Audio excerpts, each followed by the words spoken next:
건데 참 이렇게 일부러 뒤에 앉으셔가지고 멀리 보이게 만들어 가시는 은혜가 있는데요.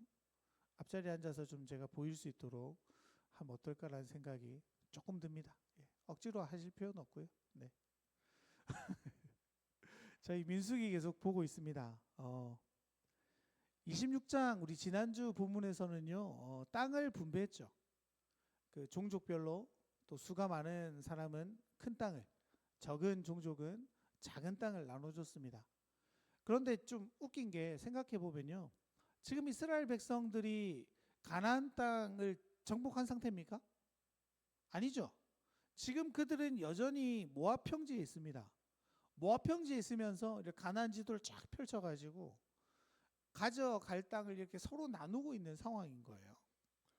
그러니까 땅을 나눈 후에 그들은 어떻게 해야 되는 거예요? 자신들이 살게 될 땅을 들어가 전쟁을 통해서 정복해야 되는 사명이 남겨져 있습니다. 그래서 여러분 아까도 말씀드렸지만 큰 땅을 받는다고 좋아할 일이 아니고 적은 땅을 받는다고 너무 슬퍼할 일은 아닌 겁니다. 왜냐하면 큰 땅은 자연스럽게 사람이 많이 살았겠죠. 적은 땅에는 사람이 적게 살았을 겁니다. 그러니까 이들이 싸움을 진행함에 있어서의 효율도 주님께서 생각하고 계셨다라고 볼 수 있게 되어지는 거죠. 그런데 그렇게 26장이에요. 무튼 이스라엘 백성들이 어느 땅을 가져야 될지를 다 나누었습니다. 그런데 오늘 본문에서 모세를 찾아온 사람들이 나타나게 되어집니다. 우리 1절의 말씀 같이 한번 읽어볼까요? 요셉의 아들 므낫세 종족들에게 므낫세의 현손 마길의 증손 길르앗의 손자 헤벨의 아들 슬로브앗의 딸들이 찾아왔으니 그의 딸들의 이름은 말라와 노아와 호글라와 밀가와 다르사라. 므낫세 집회예요. 슬로브앗이라는 사람은 아들이 없고 딸만 5명 있었습니다. 우리 교회도 딸 부자 있으시잖아요. 그 안타까움이 뭡니까? 여러분 그 시절에 있어서 가장 안타까운 부분이 뭐예요? 인구조사나 땅을 나누는 부분에 있어서 여성들은 완전히 배제되었다는 거죠. 남성 중심으로 그런 것들이 이루어졌습니다. 그래서 인구조사에는 남성의 수만 포함됐고 땅의 분배도 남성을 중심들로 아들들을 중심으로 땅 분배가 이루어졌죠. 그렇다는 얘기는 뭡니까? 당연히 슬로브앗의 딸들은 땅을 받을 수 있었을까요? 없었을까요? 받지 못하는 겁니다. 그러니까 이 사실을 알고 있었던 그 딸들이 두려움과 떨림을 가지고 모세 앞에 서게 되어지는 거죠. 그래서 그들은 이렇게 말합니다. 우리 3절 4절 읽어볼까요? 우리 아버지가 광야에서 죽었으나 여호와를 거슬러 모인 고라의 무리에 들지 아니하고 자기 죄로 죽었고 아들이 없나이다. 어찌하여 아들이 없다고 우리 아버지의 이름이 그의 종족 중에서 삭제되리이까? 우리 아버지의 형제 중에서 우리에게 기업을 주소서 하매. 여러분, 이 여인들이 모세 앞에 나와 하는 이야기를 얼핏 보면 굉장히 합당한 것 같지만 또 다른 편에서 보면 굉장히 불합리할 수도 있습니다. 왜 그렇습니까, 여러분? 앞서서도 말씀드렸지만 아직 땅이 주어지지 않았잖아요. 가족들의 이름이 남성 중심으로 쓰여졌다는 건 다르게 말하면 뭡니까? 그 땅을 차지해야 되는 역할을 누가 하는 거예요? 아들들이 해야 되는 거예요. 그러니까 슬로브앗이 사실은 나가서 싸워서 그 땅을 차지해야 되는데 아들이 없는 겁니다. 그런데 이 여인들의 논리가 뭐예요? 우리 아버지가요, 고라의 그 무리, 하나님께 반역한 무리엔 들지 않았어요. 근데 우리 아버지가 1세대였어요. 1세대 40년 동안 모든 사람이 다 죽었을 때 우리 아버지도 죽었어요. 근데 우리 아버지가 아들이 없었어요. 그러면 우리 아버지의 이름이 족보에서 완전히 사라지게 되는데 이건 좀 너무하지 않습니까? 라고 이야기하는 겁니다. 근데 여러분 생각해 보세요. 이제 가서 싸워야 돼요. 그러면 이 딸들 나가서 싸워 이렇게 안 할 거란 말이죠. 그럼 이 모습을 본 나머지 사람들은 어떤 생각을 가질 수 있을까요? 야, 그냥 쫄라가지고 달라는 거 아니야? 이렇게 생각할 수도 있는 거죠. 여러분, 그럼에도 불구하고요, 그녀들은 떨림으로 나옵니다. 왜 그렇습니까? 그녀들은 또 그럴 수밖에 없잖아요. 그 땅을 차지하지 못한다는 건 뭡니까? 그들의 생계가 막막해진다는 겁니다. 또 유산이지 않습니까? 누구의 유산이에요? 하나님께서 주시겠다라고 하셨던 그 종족, 가문별로 받은 그 유산을 놓치게 되어지는 거죠. 그러니까 아버지 이름만 사라지는 게 아니에요. 하나님으로부터 받은 그 40년간의 기간이 모두 부정당하게 되는 위기에 놓여서 그 여인들은 떨림으로, 두려움으로, 또 사람들이 어떤 말을 할지 그런 여러 가지 생각을 가졌지만 결국 모세 앞에 나오게 되는 겁니다. 여러분, 그래서 2절에 보면요, 이 여인들이 어디에서 말합니까? 회막문에서요, 모세와 엘리야살과 지휘관들과 온 회중 앞에서 담대히 말하고 있다라고 2절은 말하고 있습니다. 여러분, 지도자들과 온 회중들에게 말하고 있죠. 그러니까 모든 사람이 들을 수 있도록 지금 말하고 있는 겁니다. 그리고 지금 장소가 어디입니까? 회막문이잖아요. 여러분, 회막문이 뭐예요? 회막이 뭡니까? 하나님께 예배하는 그곳이죠. 그 문에 있다는 건 뭡니까? 우리 레위기 17장 8절 9절 보면요, 제가 읽어드릴게요. 너는 또 그들에게 이르라. 이스라엘 집 사람이나 혹은 그들 중에 거류하는 거문인이 번제나 제물을 드리되 회막문으로 가져다가 여호와께 드리지 아니하면 그 백성 중에서 끊어지리라. 회막문은요, 하나님의 임재를 통하는 유일한 통로입니다. 그러니까 여인들이 회막문을 막아서고 사람들 앞에 이야기하고 있다는 건 다르게 말하면 뭐예요? 여러분, 우리가 이런 억울한 상황과 이런 고민들을 여러분에게 말합니다. 그리고 하나님께 구합니다. 그래서 우리가 같이 하나님께서 뭘 하시는지 듣고 함께 동의를 구합시다라는 고백인 거죠. 여러분, 우리가 이 슬로브앗의 딸들을 통해서요, 기도의 태도를 볼 수 있습니다. 여러분, 우리의 기도는 어떻습니까? 이런 담대함이 있습니까? 우리 나라 사람들이 잘 못하는 게 뭐예요? 감정을 있는 그대로 하나님께 구하는 걸 잘 못하잖아요. 또 구해야 될 거를 뭘 구해야 될지 날마다 고민하는 우리들입니다. 우린 굉장히 점잖은 기도를 선호하고요, 내가 기도를 스스로 제안하죠. 하나님께 이거 구하면 괜찮나? 하나님 앞에 이거 달라고 하면 되나? 하나님 앞에 이 기도는 좀 하나님 싫어하시지 않을까? 내가 저 사람 미워하는데 기도해도 될까? 이런 마음들을 우리가 많이 가지잖아요. 끙끙 앓으며 사실 기도해야 되는 부분조차 기도하지 않는 우리들이 많이 있습니다. 여러분, 사실 제 이야기죠. 요즘 고민이 많거든요. 생각이 많습니다.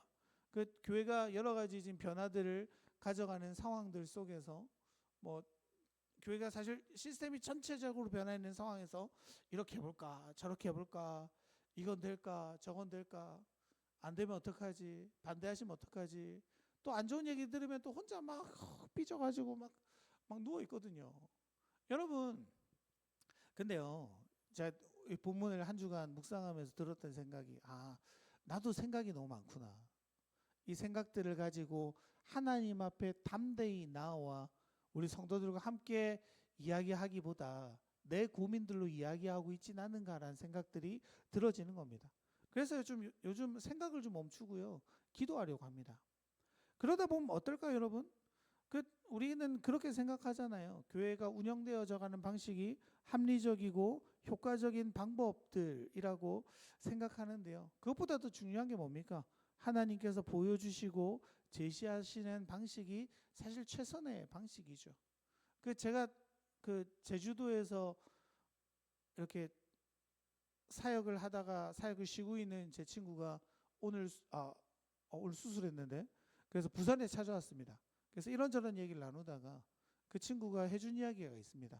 온누리 교회에 사역하시던 하용조 목사님이 해주셨다는 이야기인데요, 교회가 조직화가 되는 순간 그것은 교회의 모습을 상실하게 된다라는 말씀을 하셨다는 거예요. 처음엔 잘 이해가 되지 않았습니다. 조직화가 되면 좋잖아, 교회가 잘 정돈되면 좋잖아. 근데 그 말에 어떤 의미가 있는 거예요? 조직화가 되다 보면 하나님의 역사를 제한하게 되는 일들이 생긴다는 겁니다. 하나님께 기도하고 하나님을 구하고 하나님을 향해 걸어가는 게 아니라요, 그 조직에 그냥 속한 사람으로 살아간다는 거죠. 방송이라서 좀 조심스럽지만 제 친구가 온누리 교회에서 사역을 했었거든요. 그 사역을 하다 그만둔 이유가 그런 겁니다. 홍기야, 온누리 교회 300명 가까이의 목사들이 있는데 그 목사들이 다 조직화돼 있어. 그래서 담임을 나가면 엄청 못한다. 왠 줄 알아? 그 조직화되어 있던 모습이 자기 모습이라고 생각해. 담임으로 갔는데 하나님 앞에 간구하지도 않고 조직 안에서만 생활하던 그가 하나님과 승부볼 생각을 안 해. 그래서 온누리교회 실패하는 목회자들이 그렇게 많아라고 이야기하는 걸 제가 들었습니다. 여러분, 우리에게 있어서 가장 중요한 게 뭡니까? 하나님의 방식이죠. 하나님의 뜻이죠. 하나님의 마음으로 우리가 행하는 겁니다. 근데 여러분 또 뭡니까? 또 반대로요. 기도만 하고 아무것도 안 하는 것도 안 돼요, 여러분. 막 우리의 반응과 결단을 주님 보시거든요. 우리가 일하지 않고 하나님 앞에 기도할 때 하나님은요 들어주시기도 하지만 뭘 보시는 거예요? 우리가 어떻게 살아가는가? 그 하나님의 응답에 우리가 어떻게 반응하는가? 제가 정말로 고민만 하고 기도만 하고 아무것도 안 하면 교회 변화가 올까요? 안 옵니다, 여러분. 그래서 소그룹도 해보자 하는 거고요. 다음 세대의 어하나 사역을 통해서 아이들이 변화되는 역사도 좀 보자고 하는 거고. 뭐 이렇게 방송을 통해서 보시는 분들도 계시고 여기 계시는 분들도 있지만 소그룹 사실 하기 싫잖아요, 그렇죠? 아닌가요? 너무 하셨으면 좋겠어요.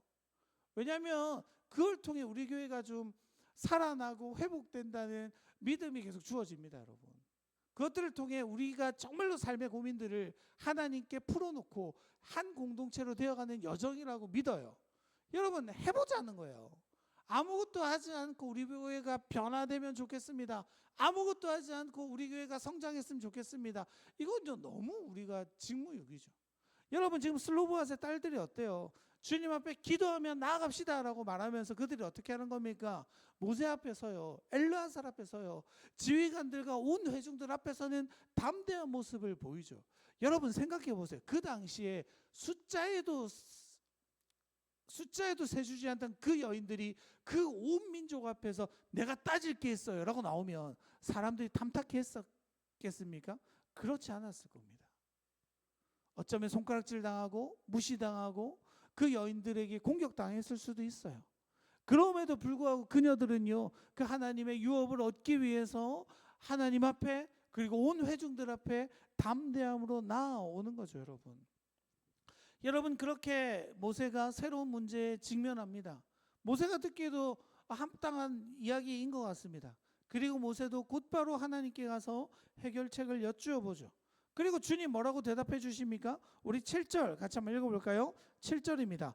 슬로보아스의 딸들의 말이 옳으니 그들의 아버지의 형제 중에서 그들에게 기업을 주어 받게 하되 그들의 아버지의 기업을 그들에게 돌릴지니라. 여러분 누구에게는 감사한 일이지만 누구에게는 불편함일 수 있죠.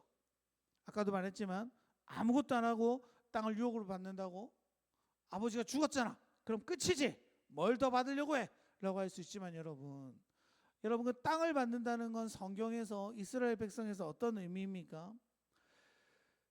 사실 성경에서는요 이스라엘 백성들은요 땅을 개인의 유업이라고 말할 수 없었습니다. 약속의 그 땅은요 이스라엘이 자기 힘으로 쟁취하는 것이 아니라 하나님이 선물로 주신 땅이기 때문이죠. 그래서 땅의 권리가요 하나님께 있음을 그들은 날마다 고백하며 살아갑니다. 사유화될 수 없었던 게 땅이에요. 그래서 그 대표적인 제도가 뭡니까? 희년이죠. 희년 아십니까?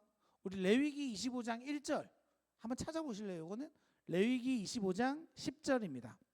창세기, 출애굽기, 레위기 25장 10절의 말씀 같이 한번 찾아보실까요? 같이 한번 읽어볼게요. 시작. 너희는 50년째 해를 거룩하게 하여 그 땅에 있는 모든 주민을 위하여 자유를 공포하라. 이 해는 너희에게 희년이니 너희는 각각 자기의 소유지로 돌아가서 각각 자기의 가족에게로 돌아갈 것이며. 여러분 희년이 뭡니까? 포로되고 갇혔던 모든 자를 풀어줍니다. 그리고 내 소유의 땅들을 다시 하나님께 올려드리는 게 희년입니다. 그러니까 이 고백이 뭐예요? 아무도 하나님 앞에서 자신의 것이 없음을 고백하는 것이 이 희년이에요.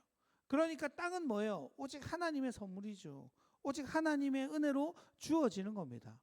그래서 하나님이 선물을 나누어 주는 것이기 때문에 한 집안의 몫은 가장이 죽었더라도 딸들이 물어받을 수 있는 거죠. 왜요? 하나님이 주시기로 결정하셨으니까요. 이스라엘 백성들도요 그 말에 그대로 순종하며 나아가는 겁니다. 여러분, 이게 뭘 말해주고 있습니까? 하나님의 약속의 땅을 얻는 것이 선물이라면요, 하나님의 백성된 선도는 사회적 직분이나 인종, 남녀의 차별 없이 누구나 영적 가나안인 천국을 기업으로 소유할 수 있음을 지금 성경이 우리에게 보여주고 있는 거죠. 여러분, 하나님은요 슬로브앗의 딸들을 안타까워하셨습니다. 그리고 그녀들과 비슷한 처지에 있는 사람들을 위해서 새로운 율법과 규례를 제정하시는 거죠. 이전에는 아들에게만 상속이 되었어요. 그런데 하나님은 그 딸들의 사정을 넘어 더 긴 면에서 상속법을 새롭게 하시죠. 순위를 정하십니다. 1순위는 아들, 2순위는 딸, 3순위는 형제, 4순위는 아버지의 형제, 5순위는 가까운 친척에서 점점 멀어지도록. 이러면 여러분, 어지간하면 문제가 생기지 않는 하나님께서 새로운 제도를 만들어 주시는 거죠. 그러니까요, 소외되고 어려움에 처한 자들을 하나님께서 보호하시고 하나님의 유업을 그들에게 주기를 원하시는 하나님의 마음입니다. 여러분, 근데 아까도 그 희년 말씀드렸지만 안타까운 게 있습니다. 희년은 한 번도 이스라엘에 제대로 시행된 적이 없습니다. 왜 그럴까요, 여러분? 사람의 욕심 때문이죠. 하나님은 다 자유케 해줘, 다 풀어줘, 땅은 니께 없어 라고 말하지만 사람들의 욕심이 그것들을 받아들이지 못합니다. 여러분, 우리가 그렇게 생각할 수 있어요. 우리가 신앙생활을 하다 보면요, 그 성경에 나오는 대로 어떻게 다 삽니까? 저 보세요. 아무도 이렇게 못 사는데 나만 이렇게 살아야 됩니까? 그렇게 말할 수 있지 않습니까? 희년 아무도 안 하는데 내가 그거 왜 하나님 앞에 갖다 바쳐야 됩니까? 라고 말할 수 있어요. 우리의 삶이 그럴 수 있죠. 성경에서 하지 말라는 게 이렇게 많고 하라는 게 이렇게 많은데 나는 왜 다 지켜야 됩니까? 근데 여러분, 우리가 성경을 바라볼 때마다 우리가 고백해야 되는 게 뭐예요? 성경은 우리에게 분명한 길을 제시하는 거예요. 비록 우리의 욕심이 그것들을 실행하지 못하게 붙잡는다고 해도요, 결국 그 하나님의 말씀대로 살아가는 자에게 하나님이 얼마나 더 풍성한 것들을 부어주시는지 보여주시는 겁니다. 여러분, 생각해 보세요. 이스라엘 백성들이요, 정말로 희년을 온전히 선포하고 포로된 자들을 풀어주고 자유를 계속해서 했다면요, 그들은 더욱 하나님 앞에 칭찬받는 민족이 됐을 겁니다. 그런데 끝끝내 자기들의 욕심과 자기들의 만족과 하나님이 아닌 다른 것들을 섬기는 그 지경까지 가면서 이스라엘은 어떻게 됩니까? 점점 기울어져 가는 거죠. 여러분, 우리의 신앙이 그럴 때가 있어요. 하나님의 말씀이 아니라 내 주변의 사람들, 내 신앙의 길을 걸어가는 사람들을 보니까 하나님의 말씀대로 살아가는 건 너무너무 힘든 일이 됩니다. 그런데 우리가 어디에 집중해야 되는 거예요? 사람이 아니라요, 말씀에 있어야 돼요.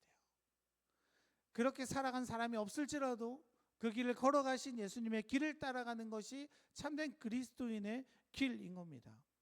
여러분, 오늘 본문도 그런 거죠. 슬로브앗의 딸들의 그 요청 가운데 하나님은 신실하게 들어주십니다. 그리고 그 길 가운데 하나님의 역사들이 계속해서 나타나는 것들을 우리가 바라보게 되어지는 거죠. 여러분, 슬로브앗 딸들의 요청이요, 결국 그렇게 해결되어지지 않습니까? 땅과 관련된 문제가 매듭되어졌습니다. 그리고 또 하나의 사건이 오늘 본문에 나타나죠. 이제 2차 인구 조사의 취지에 맞게 1세대 지도자를 이어서 이스라엘을 인도할 2세대 지도자를 세워가는 일들이 생겨갑니다. 모세의 뒤를 이어 여수아가 모세의 후계자가 되죠. 그런데 하나님이요, 모세를 불러 뭐라고 말씀하십니까? 13절 읽어볼까요? 13절입니다. 본 후에는 내 형 아론이 돌아간 것 같이 너도 조상에게로 돌아가리니. 여러분, 이게 무슨 얘기입니까? 너도 아론처럼 죽을 거야, 이 얘기죠. 여러분, 왜 모세가 가나안 땅에 들어가지 못합니까? 민수기 20장에 일어났던 사건 때문이잖아요. 우리 14절에 이야기가 잘 나타나 있는데 같이 한번 읽어볼까요? 이는 신 광야에서 회중이 분쟁할 때에 너희가 내 명령을 거역하고 그 물가에서 내 거룩함을 그들의 목전에 나타내지 아니하였음이니라.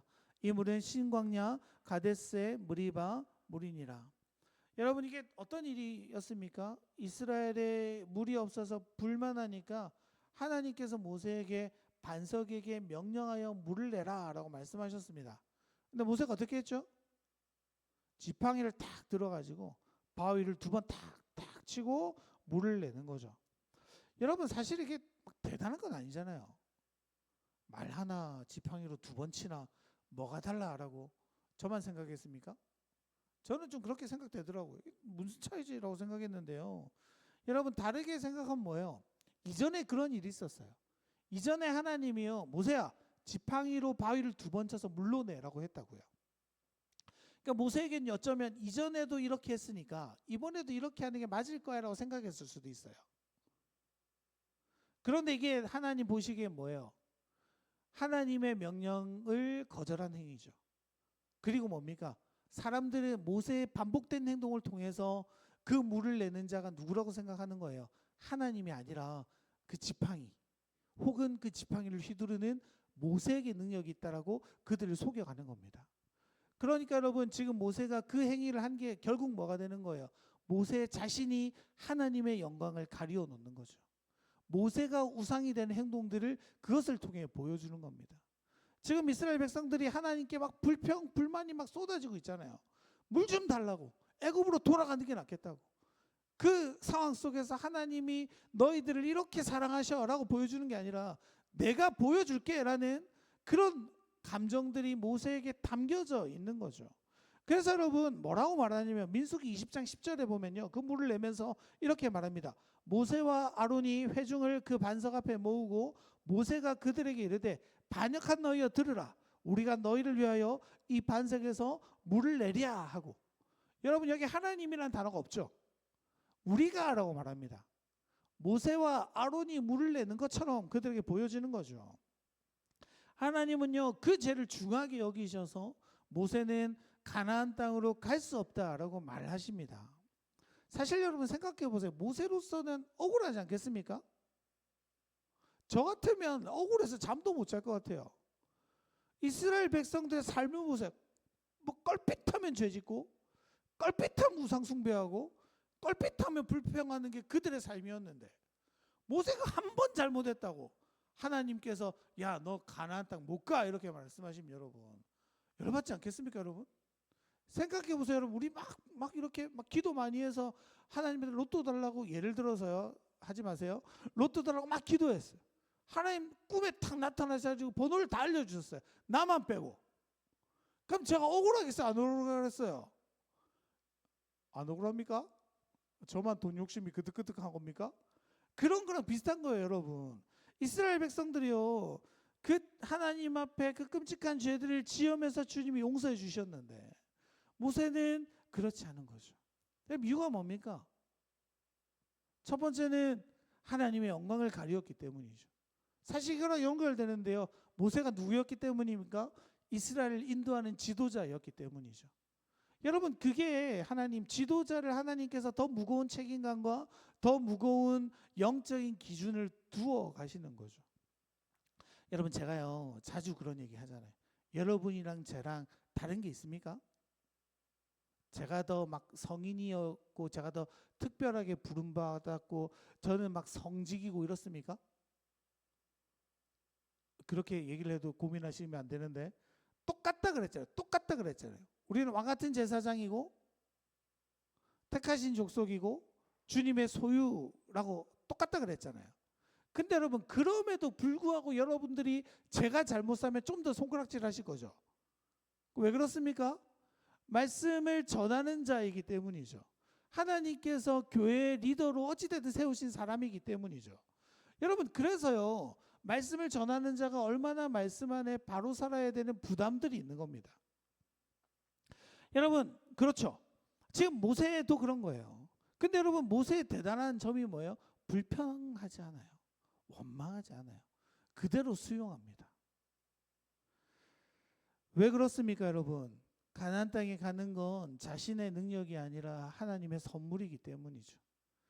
그 선물 줄 사람이 주지 않겠다라고 말하면 모세는 더 이상 자신의 권리를 주장할 수 없기 때문입니다. 여러분, 모세에 대한 평가가 뭡니까?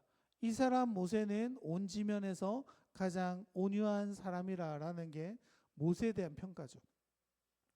온유하다란 단어는요, 원어로 보면요, 비참하다, 겸손하다, 가난하다 이런 뜻을 가지고 있어요. 그러니까 모세는 어떤 사람이라는 거예요? 스스로를 비참하게 여기는 존재예요. 스스로를 겸손하게 여기는 존재예요. 그러니까 하나님의 말씀에 겸손히 순종하며 나아갈 수 있게 되어지는 겁니다. 여러분, 하나님께서도요, 그런 모세의 노력과 마음을 잘 아십니다. 그래서 어디에서 그 말씀을 하고 계세요? 우리 12절 읽어볼까요? 여호와께서 모세에게 이르시되 너는 이 아바림 산에 올라가서 내가 이스라엘 자손에게 준 땅을 바라보라. 여러분, 산 꼭대기에 올라가서 이제 곧 갈 가나안 땅을 보게 하시는 거죠. 주님 뭐라고 말씀하십니까? 내가 이스라엘 자손에게 준 땅. 줄 땅이 아니라고 말씀하세요. 준 땅이라고 말씀하세요. 모세는 가보지도 않았는데. 왜 그렇습니까? 주님께서 주시겠다 하셨으니 그 땅은 이미 주어진 거죠. 여러분, 이게 하나님의 방식입니다. 빛이 있으라라는 말씀과 동시에 빛이 있죠. 하나님의 말씀은 그렇게 완전하게 이루어지기 때문입니다. 하나님의 약속은 반드시 이루어지기 때문에 주님이 말씀하시는 즉시 이미 된 걸로 주님은 선언하고 계시는 거죠. 그래서 그 하나님이 주신 땅을 모세를 통해 보게 하시는 겁니다. 그리고 뭐라고 말씀하시는 거예요? 모세야, 다 왔어. 이제 네 역할 다 마쳤어. 그동안 수고했어. 라고 말씀하시는 거죠. 여러분, 모세가 이 모든 걸 인정합니다. 하나님 앞에 겸손하게 나아갑니다. 그리고 하나님께 요청하는데요, 그 요청이 더 놀랍습니다. 우리 15절에서 17절 읽어볼까요? 모세가 여호와께 여짜와 이르되 여호와 모든 육체의 생명의 하나님이시여 원하건대 한 사람을 이 회중 위에 세워서 그로 그들 앞에 출입하며 그들을 인도하여 출입하게 하사 여호와의 회중이 목자 없는 양과 같이 되지 않게 하옵소서. 모세의 끓는 마음을 아세요? 목자 없는 양같이 흩어질 그들, 하나님 그들을 이끌 새로운 지도자를 주님 세워주시기 바랍니다. 그리고 주님은 누구를 세우세요? 여호수아를 세우시죠. 이제 공식적인 이스라엘 리더가 이제 여호수아가 되어져 가는 거죠. 근데 여러분, 이 모세와 여호수아에게 다른 점이 있습니다. 여러분, 모세와 하나님의 관계는 어땠습니까? 출애굽기에 보면 이렇게 적혀 있는데요, 사람이 자기의 친구가 얘기함 같이 여호와께서는 모세와 대면하여 말씀하시며 모세는 진으로 돌아오나 눈의 아들 젊은 수종자 여호수아는 회막을 떠나지 아니하니라. 여러분, 이때까지 하나님 누구랑 말씀하셨어요? 모세와 말씀하셨죠. 모든 명령을 모세에게, 가끔 아론에게 하셨습니다. 그런데 지금 이제 하나님은요, 더 이상 여호수아에게는 직접 말씀하지 않으시겠다라고 말씀하세요. 21절에 나와 있는데 우리 마지막으로 읽어볼까요? 그는 제사장 엘르아살 앞에 설 것이요 엘르아살은 그를 위하여 우리의 판결로서 여호와 앞에 물을 것이며 그와 온 이스라엘 자손 곧 온 회중은 엘르아살의 말을 따라 나가며 들어올 것이니라. 여러분, 이제 하나님은 누구를 통해 말씀하겠다고 말씀하십니까? 엘르아살. 엘르아살이 누굽니까? 모세의 다음 이은 대제사장이죠. 하나님은 이제요, 본격적인 하나님의 나라를 만들어 가실 계획을 세우십니다. 이제까지는 모세 단 한 사람과 대화하셨지만 하나님은 이제 이스라엘 전체와 함께 제사장들을 통해 그들과 이야기하시는 거죠. 여러분, 모세는 어느 지파 사람입니까? 맞습니다. 레위 지파죠. 여호수아는요? 에브라임 지파 사람입니다. 그러니까 여러분, 다른 지파 사람을 세워요. 그리고 각자의 역할들을 하나님 주기 시작하시는 겁니다. 여러분, 이제 한 사람이 아니라요, 함께 하나님이 맡기신 직분과 위치로 공동체가 세워져 갑니다. 이게 아이러니죠. 모세가 사라지니까요, 이제 그런 일들이 생겨가는 거예요. 여러분, 이게 뭘 이야기합니까? 건강한 공동체는요, 하나님이 정말로 원하시는 하나님 나라는요, 한 사람이 좌지우지하는 것이 아니라는 겁니다. 여러분, 저에게 꿈이 있습니다. 그리고 우리 모두의 꿈이 되기를 소망하는 것 중에 하나는요, 목회자의 역할이 점점 줄어드는 교회였으면 좋겠습니다. 일을 안 하겠다 이런 얘기가 아니고요. 우리 모두가 함께 세워져가는 공동체가 됐으면 좋겠습니다. 여러분, 그 일의 시작이 지금 소그룹인 거예요. 그 몇 명 나와서 이야기하는 걸로 뭐가 바뀌겠어요 라고 생각하시겠지만, 여러분, 그 나눔을 통해서 하나님의 은혜가 임하고요, 그 나눔을 통해서요 하나됨이 일어나고요, 그 나눔을 통해서 각자에게 숨겨졌던 은사를 발견하게 될 겁니다. 그럼 여러분 어떻게 되는 거예요? 하나님이 세우실 사람들이 세워지겠죠. 지금도 그렇지 않습니까? 하나님께서 우리들에게 마음을 주셔서 새로운 사역들이 생겨나고 있습니다. 중보기도가 그렇죠. 소그룹이 그렇죠. 어나 사역이 그렇죠. 여러분, 그런 일들을 통해서 교회가 건강해져 가기를 소망합니다. 그리고 저 혼자의 교회를 다 하는 건 별로 좋은 일이 아닌 것 같아요. 하나님께서 우리 각자에게 주신 은사대로, 각자에게 주신 지혜대로, 또 각자에게 주신 달란트대로 교회를 함께 세워져 가는 거죠. 그래서 여러분, 저도 좀 많이 들으려고 해요. 막 혼자 고민하니까요, 뭐 꼬입니다. 잘 안 됩니다. 저보다 더 지혜가 있으신 분들의 이야기를 듣고 또 함께 고민하고 또 함께 기도하고 또 함께 공동체를 세워가고. 여러분, 하나님 나라는요 한 사람도 소외될 수 없어요. 슬로보아스의 딸들이 소외될 뻔했지만 하나님 나라에서 하나님은 그들에게도 유업을 주십니다. 여러분, 우리 모두도 마찬가지죠.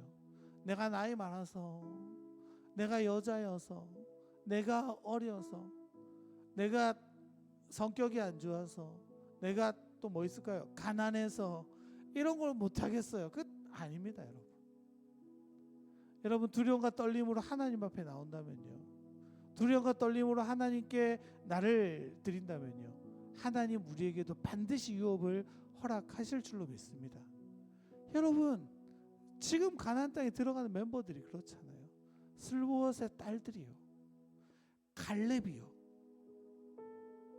80세가 넘어 이제 싸우러 갈 거예요. 제가 이전에 말씀드렸지만 나이가 많아서 늙는 게 아니에요. 비전이 없어서 늙는 거예요.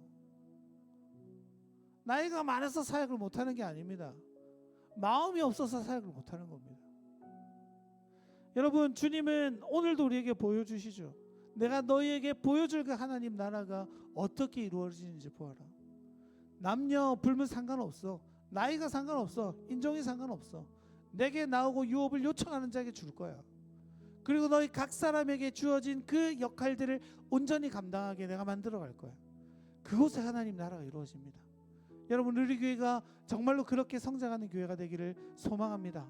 저도요. 그래서 기도합니다. 여러분, 그래서 무엇보다 중요한 게 뭐예요? 한 마음으로 기도하는 거죠. 우리의 지혜는 한계가 있으니까요. 우리의 역량에는 한계가 있으니까요. 우리의 모습에는 여전히 우리 욕심을 앞세우는 데가 있으니까요. 그래서 우리가 마음모아 함께 기도할 때 하나님 정말 우리 교회 가운데 참 하나님 나라가 이루어지게 만드실 줄로 믿습니다.